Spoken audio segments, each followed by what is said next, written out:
The mistress suddenly died a tragic death. When confronted by his wife, the husband firmly denied everything.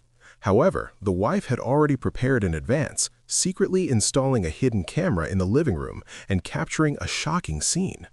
Not long before this, Hae-soo took Tara's daughter away. This immediately made Tara uneasy, and she drove off in pursuit of Hae-soo. At the same time, her phone kept ringing. It was Yura calling repeatedly. But Tara had no time to think about anything else. Her only focus was catching up with Hae-soo. Unbeknownst to Tara, Yura's situation was even more dangerous. Yura had stolen research materials from A-chan's house and handed them over to the Street People's secretary mayor. Her mission should have ended there, but Yura decided to be extra cautious. When the secretary mayor went to meet the mastermind behind the scenes, Yura secretly returned, hoping to see who that person really was. That single glance brought about her death. Meanwhile, after a long chase, Tara discovered that Hae-soo's car was parked near a cliff. She immediately got out to check and realized that neither Hae-soo nor her daughter was inside. Hae-soo deliberately glanced down the cliff, seemingly implying that the child had already fallen. Tara's heart instantly leapt into her throat. She screamed her daughter's name toward the cliff. Moments later, however, her daughter suddenly appeared, hopping happily and telling Tara that Aunt Hae-soo had brought her there to catch snails and that she had been having a great time. Seeing that her daughter was safe, Tara finally breathed a sigh of relief. Standing nearby, Hae-soo sneered coldly. No matter how angry she would never lay a hand on a child. Tara tried to calm herself and asked Hae-soo what she really wanted by treating her this way. After some thought, Hae-soo admitted that she did have one request. She wanted Tara and Jae-hyun to appear on her radio interview program. Tara merely stared at Hae-soo coldly and gave no direct answer. When Jae-hyun returned home, he saw police cars surrounding the villa from a distance. As Tara approached, she suddenly broke down in disbelief and burst into tears. The deceased being taken away by the ambulance was Yura. Soon after, the police entered the house and questioned the 3 households in the row of villas. Hae-soo and Tara were together and had solid alibis. Jae-hyun stated that he had been working at home the entire time. De-jong claimed he had gone to bed early. Only A-chan remained silent, saying he would not speak without his lawyer present. Once the police left, Hae-soo immediately confronted De-jong. She knew he suffered from insomnia and could not possibly have gone to bed that early. De-jong, aware that he was in the wrong, brushed it off without much explanation. However, Hae-soo had already prepared for this. Hidden inside a flower pot in the living room was a miniature camera. Watching the footage of the chaos that night, Hae-soo suddenly realized the truth. De-jong's lover was Yura. This gave him a clear motive for murder. That night, A-chan went to a corner of the villa to burn paper offerings for Yura. He recalled how he had once been full of joy preparing to propose to her, only to be repeatedly struck by the realization that Yura had deceived him. He shouted in anger, blaming everything on De-jong. Jae-hyun stepped forward to comfort the emotionally unstable A-chan. Once A-chan calmed down, he revealed everything that had happened. It turned out that Yura was indeed De-jong's lover, and that De-jong had sent her to get close to A-chan in order to steal the research files on the smart patch. Enraged, A-chan cursed De-jong as a despicable coward, saying that he would eventually hand over the research results to his father. Realizing this, both A-chan and Jae-hyun understood that they had been betrayed. Jae-hyun sensed that things were going badly and began considering how to respond. But A-chan had already made up his mind. He no longer wanted to play mind games with De-jong. As soon as he got home, he published an exposé online, revealing De-jong's affair and betrayal of the company. The next day, a large number of reporters gathered outside the villa. Based on the revelations, the police focused their investigation on De-jong and Yura, confirming that the two had indeed been romantically involved. Even at this point, De-jong and his lawyer continued to deny everything, insisting that the police had no concrete evidence. But this time, the police had a witness, A-chan. De-jong rushed to the research institute to explain himself to A-chan, but with the facts laid bare, nothing he said could earn forgiveness. Soon after, Jae-hyun joined the confrontation. The 3 men turned on each other completely. In his anger, Jae-hyun smashed their group photo onto the floor. The shattered frame symbolized their crumbling friendship. He then announced that he would soon hold a shareholders' meeting to remove Dae-jung from his position at the company. After Yura's death, Tara went to the police station to collect Yura's belongings. The police told her that Yura had called Tara multiple times before her death, but none of the calls were answered. As a result, Yura left a recorded message. Tara played the recording and looked shocked. She then went to the morgue, asking everyone else to leave. While examining Yura's body, Tara discovered something hidden in her mouth. At that moment, Tara understood what Yura had left for her before dying. At Yura's funeral, Hae-soo once again invited Tara to appear on her program. Unexpectedly, Tara readily agreed. She realized that hiding and avoiding the problem would solve nothing. Seeing this, Hae-soo smiled. Her plan was gradually falling into place. After persuading the couple, Hae-soo returned home and spoke with Dae-jung. She no longer appeared suspicious of him and instead suggested that Yura must have been acting under someone else's instructions. Feeling trusted for the first time, Dae-jung immediately leaned toward Hae-soo. Then, Hae-soo suggested that she suspected Tara.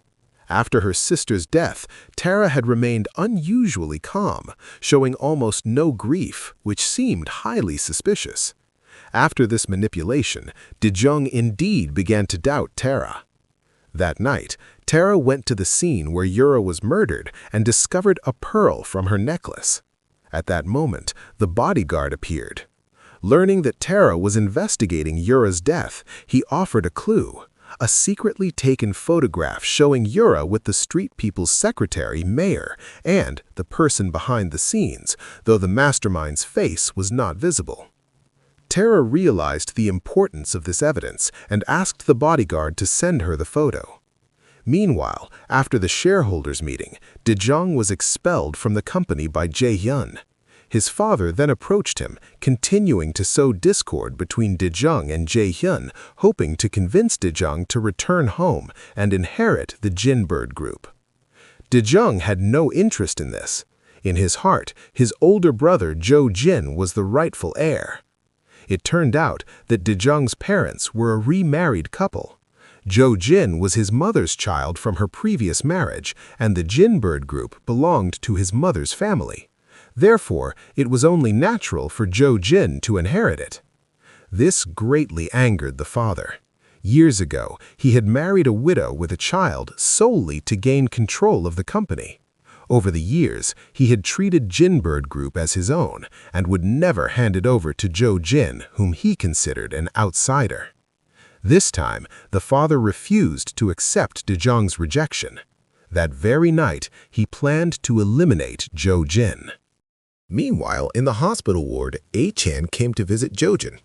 Having already fallen out with Do-jin, A-chan revealed a secret to Jo-jin's mother. Jo-jin's motorcycle accident years ago was caused by Do-jin sabotaging his brake line. Hearing this, the mother broke down emotionally, crying and apologizing to Jo-jin. At that moment, Jo-jin's finger suddenly twitched. That night, Do-jin's father took action. He first had his wife restrained, preparing to inject her with a sedative. However, after learning the truth about Do-jin's attempt to kill Jo-jin, the mother was already on guard. She shoved the nurse away and fled the hospital in panic, pursued by several medical staff. Terrified, she suddenly encountered Jae-yeon, as if grasping a lifeline. She immediately told him that someone was trying to murder Jo-jin. At the same time, the father had already entered Jo-jin's hospital room, preparing to kill him personally. Just as he was about to shut off the ventilator, Do-jin appeared and stopped him, threatening to kill himself if his father went through with it. Do-jin immediately informed Jae-yeon. Upon hearing that Jo-jin was safe, the mother finally relaxed. Seeing how deeply the mother cared for Jo-jin, a crafty glint flashed in Jae-yeon's eyes. He stated bluntly that he had a way to wake Jo-jin, as long as she trusted him. The mother agreed without hesitation. After everything that had happened that night, Jae-yeon had become her savior. When Do-jin arrived and tried to check on his mother, she slapped him hard across the face. No matter how he explained that he had no interest in inheriting the Golden Bird group, she refused to believe him. She was convinced that Dojin and his father were cut from the same cloth and declared that she would never acknowledge Dojin as her son again. She then left with Jae-hyun, her words deeply wounding Dojin. From that moment on, he decided to stop considering her his mother. Soon, it was time for the program to go live. Styled by the campaign team, Tara arrived at the television station with Jae-hyun in high profile. As the host, Hae-soo chatted warmly with them. Once the broadcast began, the ratings soared. However, before long, Hae-soo suddenly changed the topic. She produced photo number 50 and boldly asked Tara whether the girl in the picture was her. Faced with the stunned gazes of everyone in the studio, Hae-soo showed no intention of stopping. She continued pressing Tara, asking whether the former president's death had been her doing. The studio fell into chaos, and the live broadcast was abruptly cut. Jae-hyun quickly escorted Tara away from the television station. A completely unhinged Hae-soo chased after them and, in front of a large crowd, loudly demanded once again whether Tara was number 50. At the same time Hae-soo was questioning her, a breaking news report aired on television. The suspect, surnamed Ju, believed to be responsible for the former president's murder, had committed suicide at home and had just been discovered by the police. A suicide note was found at the scene. Hae-soo was stunned and unable to believe it. After watching the report, onlookers began pointing fingers at her, convinced that she had gone insane. Unable to withstand the emotional shock, Hae-soo suddenly collapsed and fainted.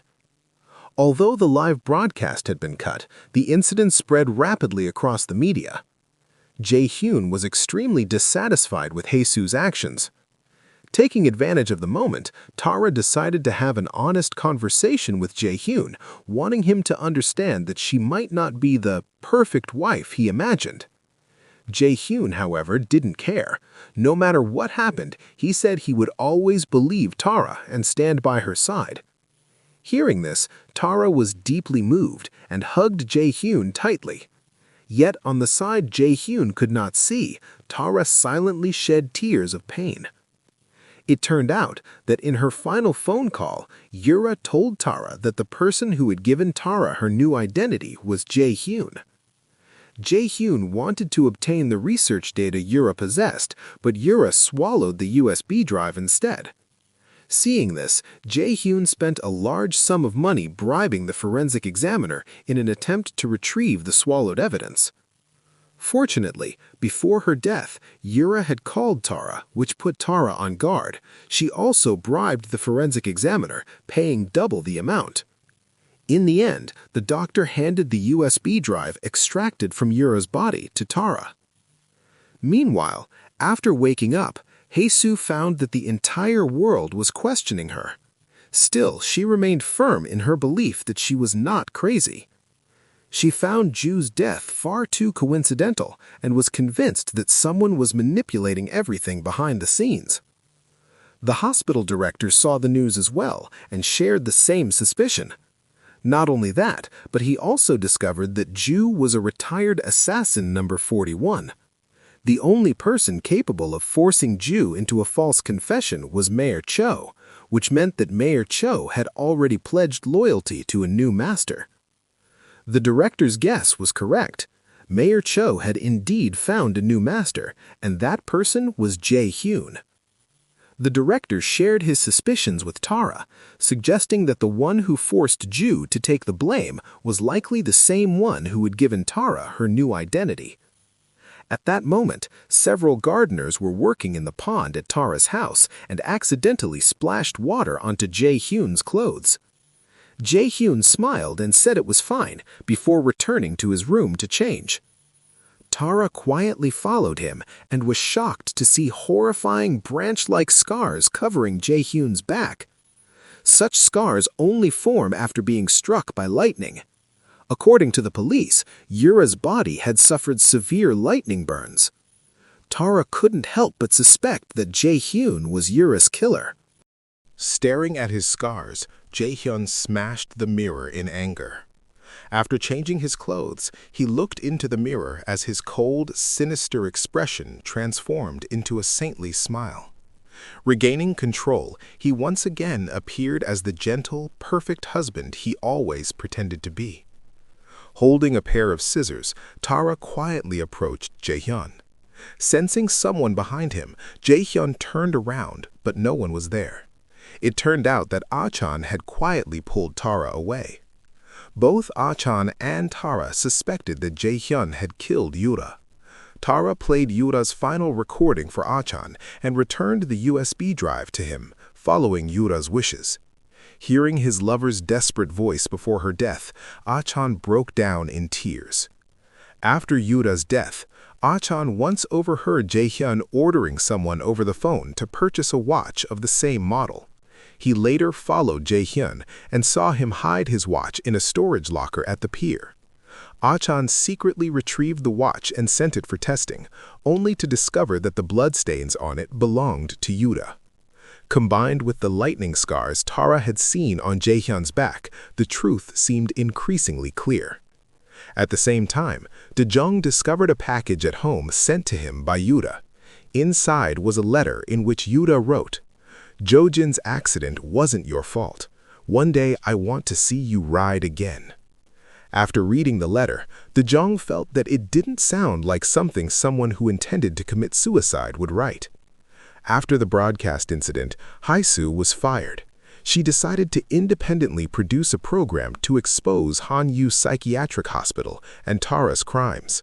She contacted Tara's overseas friends in advance, planning to connect with them live on the show.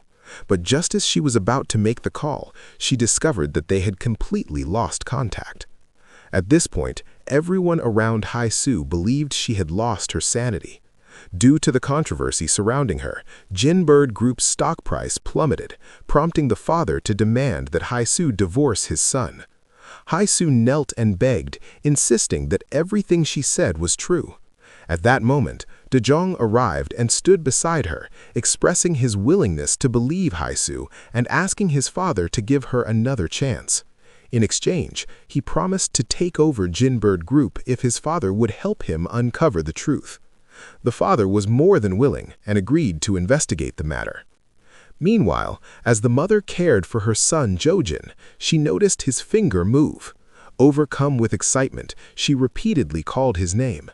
Jo-jin slowly opened his eyes, and the mother was overjoyed. She immediately shared the good news with Jae-hyun. Earlier, Jae-hyun had promised the mother that he had a way to wake Jo-jin and even help him walk again. Now that promise was gradually becoming reality. Jae-hyun's method was to conduct human experiments using smart patch technology. Before the experiment began, Dae-jung was notified that he had been removed from the project. Furious, he went to the company and learned that the order had come directly from Jae-hyun. The reason given was that the mother did not want Dae-jung involved. Additionally, due to the conflict between Tara and Hae-soo, Jae-hyun had also grown distant from Dae-jung. Though enraged, he was powerless to change anything. The experiment was conducted by Ah-chan, who decided to complete the process on his own. He informed Jae-hyun that he would not share any information until the experiment was successful. However, he promised that once it succeeded, Jae-hyun would be the first to know. His distrust stemmed from Jae-hyun's actions during the chimpanzee incident. With no choice, Jae-hyun agreed. Ah-chan's firm attitude displeased Jae-hyun. In his heart, he cursed Ah-chan as arrogant, believing that he had stolen others' achievements to secure his place in the company. Suddenly, Jae-hyun realized something. Yura had stolen Ah-chan's research, yet Ah-chan was still confident in proceeding with the experiment. This meant the research data had likely already returned to Ah-chan. As he pondered this, the director called Jae-hyun. He held Jae-hyun's fatal weakness, photographs proving that on the night Yura died, Jae-hyun wearing a black raincoat had appeared near the crime scene. The director used the photos to negotiate, demanding a stake in Jae-hyun's company. In response, Jae-hyun revealed a ruthless expression. Ah-chan began the experiment. He inserted the USB drive into the computer, and after a series of operations, Jo-jin's body trembled violently before he suddenly opened his eyes. Jo-jin still couldn't speak, but he was able to recognize his surroundings. Ah-chan immediately asked who had done this to him, listing the names De-jung and Jae-hyun one by one. Judging from Jo-jin's reactions, Ah-chan concluded that Jae-hyun was responsible. Elsewhere, a mysterious person assassinated another individual and left a box at Hae-soo's doorstep. Inside was a photo of a sapphire jewelry set. On the back of the photo were the words, "This was a set of jewelry given to the director by a client 15 years ago." Using the serial number, it might be possible to trace the owner and uncover the mastermind behind everything. Hae-soo checked the surveillance footage and saw only the back of a mysterious person riding a motorcycle. With just a silhouette, she couldn't identify who had delivered the photo. At that moment, Hae-soo received a call from reporter Park, a colleague who had been investigating alongside her. On the other end came Park's desperate cries for help. The kidnapper demanded that Hae-soo appear in person in exchange for Park's life. At the same time, the director called Tara and told her that he planned to quietly eliminate the troublesome Hae-soo, who had repeatedly caused problems for the psychiatric hospital. After hearing this, Tara rushed to find Hae-soo. She saw Hae-soo heading to the place where reporter Park was being held, with someone closely following behind. Tara immediately rushed forward and fought with the stalker. After tearing off the person's mask, Tara was shocked to discover that it was the bodyguard. It turned out he had been ordered by the director to kill Hae-soo. Unaware of the danger behind her, Hae-soo went inside and finally found reporter Park lying on the ground. Park's condition was so horrifying that Hae-soo screamed. Meanwhile, during the struggle, Tara tore open the bodyguard's clothes and saw the number 105 tattooed on his chest. Tara froze. He was the younger brother from her memories. The bodyguard raised his knife. Tara closed her eyes and did not dodge. Instead, she felt grateful that her brother was still alive. Without hesitation, the bodyguard stabbed Tara in the shoulder. End of episode.